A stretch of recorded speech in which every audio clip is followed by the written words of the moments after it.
Watu waambiane ukweli. Watu waambiane ukweli. Hakuna haja ya kudanganyana hapa. ODM tushasema tunaenda kwa serikali 2027. Tunaenda kuunda serikali na UDA. UDA ni chama kubwa. ODM ni chama kubwa. Hakuna venye chama mbili zinaenda kwa kuongea na chama moja inaenda na president inaenda kwa deputy president. Deputy president inaenda ODM. Inaenda ODM. Na nyinyi watu wa Mount Kenya jana niliona mnateta sana. Hakuna venye mnaweza kuwa kwa upinzani at the same time mko kwa opposition. Eti through Gachagua mnasema one term. Through Gachagua mnasema Kasongo must go. Mkikuja huku mko na Kindiki, mguu mmoja mmeweka mguu mmoja kwa serikali mnasema Kindiki. Juzi mmetoka nje watu wa Kasongo, watu wa one term. Na wenye watu wanasemanga Kasongo must go. Mkaanza ku defend Kindiki. At the same time the same people wanasema Kasongo must go. Mtuambie msimamo yenu ni nini? Kama mko opposition muende opposition, mjipange na Gachagua na muende serikali yenu 2027.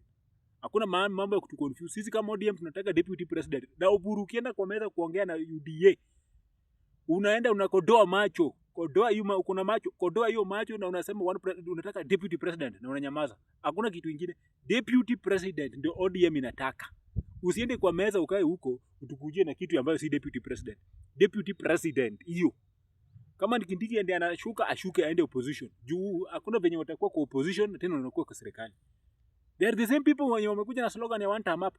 They are the same people wenye hakuna. Sisi tunataka deputy president. Hii ifikio Oburu. Tunataka deputy president na hakuna negotiation. Tunataka deputy president. Oburu ukienda kwa meza usiache Sibarati. Usiwache Oparanya, usiache watu, usiache Joho. Na mkifika pale mnaweka macho kali. Mnasema ni deputy president. Hiyo ndio kitu ODM inataka. Hakuna mambo na kuweka mguu mmoja kwa serikali, mguu mmoja nje.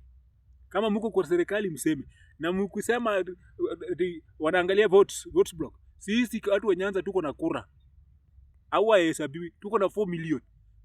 Tuko na 4 million. Na hii wakati wanaenda kuregister wengine registration ikianza tunaanza kuongeza wengine tu. Tuko 6 million voters kutoka Nyanza. Round hii ndio mtajua. Round hii tuko kwa serikali ndio mtajua hata sisi tuko na kura. Ile wakati tulikuwa opposition ndio maana kura yetu ilikuwa kidogo. Wenye wanakuwa kwa serikali kura yao inakuanga mingi, msiniambie inatoka wapi. Tuko na hiyo kura round hii. 6 million votes tunaenda kupiga 2027 na wenye watapiga kura 2027 ni 500 pekee. 500 pekee. Hizo ndio hakuna spoiled vote round hii, hakuna spoiled vote.